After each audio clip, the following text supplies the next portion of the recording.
A lot has changed in 10 years. I was playing some vinyl and some CDs. Yes, exactly. It was kind of a time of transition, right? Yeah. We didn't use the SD card yet. Yeah, there was a war. Yes. Yeah, Yeah. Oh, you're using CDs. You're not a DJ. Yeah, you're not a DJ, you know.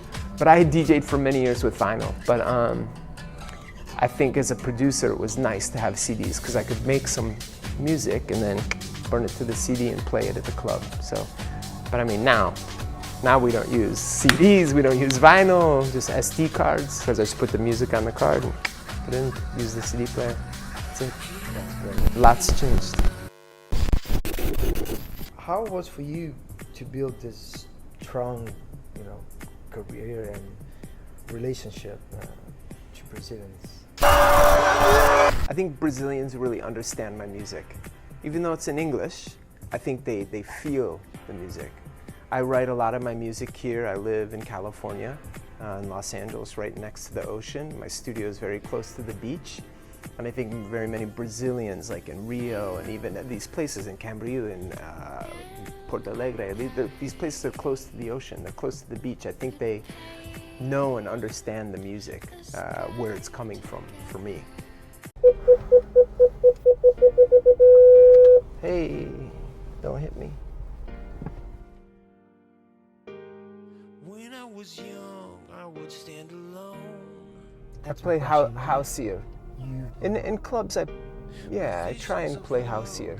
But I think for a while there, when that sound was so popular, they were doing the same thing. If it's playing at the festival, they were playing in the club, and this was unfortunate. That's exactly. Because I think upcoming DJs were going to the festival and they're hearing, and they were seeing, oh man, everybody's crazy, and it's like, dude, a nightclub, you're not standing there for 30 minutes and you're not in front of 100,000 people. You just gotta relax. You gotta chill it out. You want people to dance and stay for hours. You you don't need to hit it so hard. How do you try to use social networks for your career? Social media totally changed my career because before the only time I could speak to the fan was at a show. Yeah. You love my music? Oh, thanks, man. I'll sign the thing. And that's it. That's the only interaction I had with them. Fine. So if I wanted to send a message to them, I had to do it at the show. I'd get on the mic, hey, I'll be back here in 6 months or whatever. There was no way to speak. And when Twitter came along, Instagram, Facebook, it made it so all these filters were taken away, so I could just speak directly to them. And it just changed. It changed everything. I mean, so now I spend a lot of time on these platforms because for me it's very gratifying. It's very quick. I can finish a song, I can post it to SoundCloud, and I could get feedback instantly. So for me, it's fun. I think I'm still really inspired and motivated by what's out there. I mean, I've headlined so many festivals and played in front of so many incredible crowds and experienced so much. But in doing it, I still have an appetite for more. I still think, oh man, there's still more out there. There's more that can be done. I want to go back to Coachella. I want to visit Brazil again. But at the heart of it, it's really writing and producing music and then sharing it. There's something in me that really loves to sit down and write a song. If it was just sharing that with my wife or my kids or you or my friends, just like, cool, I wrote the song, here it is, you guys, I hope you like it. I would be doing that regardless if it was for 5 people or 5 million people. I don't think the number matters. But there's also a lot of enjoyment that comes out of the fact that I get to go out there and then share this with all these people. At least in Brazil, the past 12 months, maybe 2 years, the sound changed a lot. It really changed for you about the sound? I mean, can you feel it? I feel it. You feel I feel like it's been coming for a long time. The EDM sound is so bombastic, so big. Intense. And this is perfect for a festival. When you're standing in front of 50,000 people, you want everyone singing along. You want something that's very excitable. But when you're in a club with 500 or 1,000 people, it doesn't make sense to play this. Really 3-4 years ago, that's why I started Redo, because I was playing some after parties and I wouldn't want to play bit like this, I want to play, you know, the cool stuff, man. I wanted to play the records that were appropriate for the room, and that's why I started, man, I should name this something different, because it's not that. It's not the festival sound.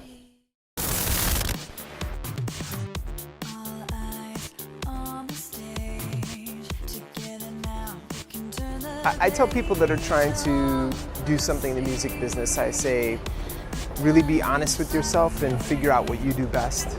Are you a good songwriter? Are you a good DJ? Are you a good producer? Are you good on the computer? Are you good at figuring out plugins? Are you more of a mix engineer? Are you an engineer? You know, so I think there's a lot of specific things that you can be and specialize in. But I think figuring that part out, that's really important.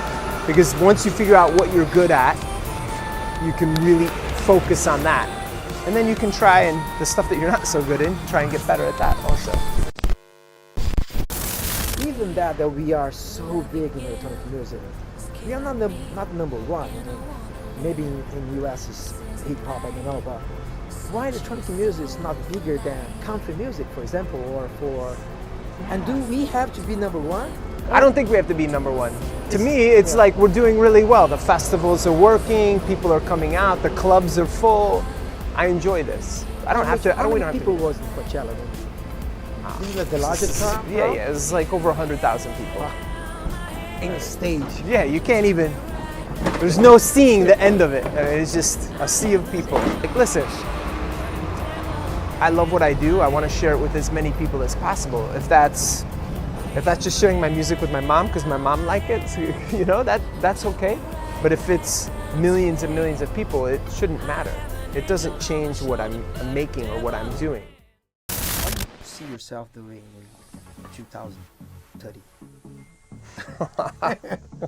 2030, what? Listen, people love to dance, and dance music's always going to be around. And I think house music is at the heart of that. It's something that's a very constant.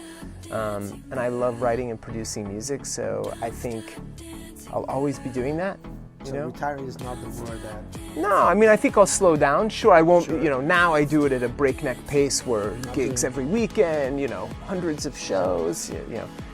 I think, you know, down the road for me, it'll be something that shows will be very special and very limited, and I won't do them very often.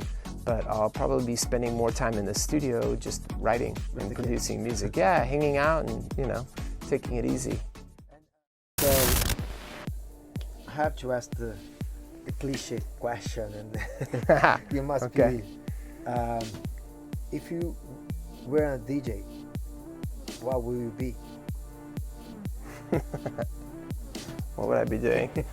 I think I'd be doing something with music, yeah.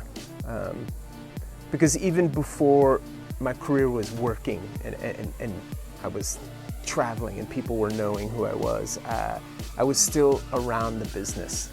You know, I had a record store. You? Yeah, many years ago, man.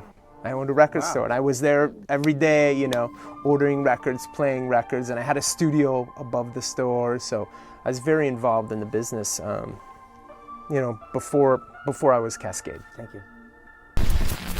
Cool.